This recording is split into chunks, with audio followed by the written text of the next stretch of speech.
June 12th, I believe. Anyway, it's a Friday. We're at Vessel Perfect Partners. Fleet, starboard side.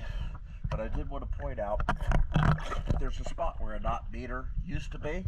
There is no paddle wheel in this knot meter. Let's take a look. Chip. Let's see.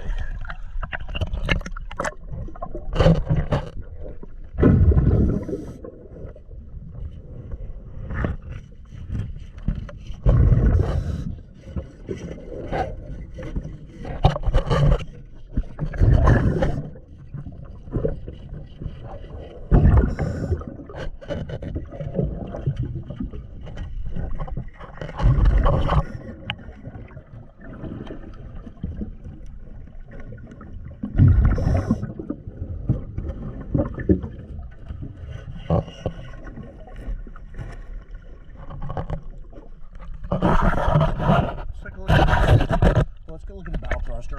I'm going to try that. Let's take a look at that.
In order to the bow thrusters around, I'm going to have to remove those grates. All right, let's go look at your props. Oh, by the way, the zigs of the bow thruster are still, I mean, they're at like 80%. Also, same as the stern thruster, your anodes, the aluminum anodes on your lift platform are all in fantastic shape. Let's go take a look at your shaft zig, which is about 60%. Then we'll look at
see, all of those zincs look good. The prop looks good. Let's go look at the side that I'm about to clean. It doesn't look nearly as good.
Get this side clean. Thank you for using the editing service. Get it after video when I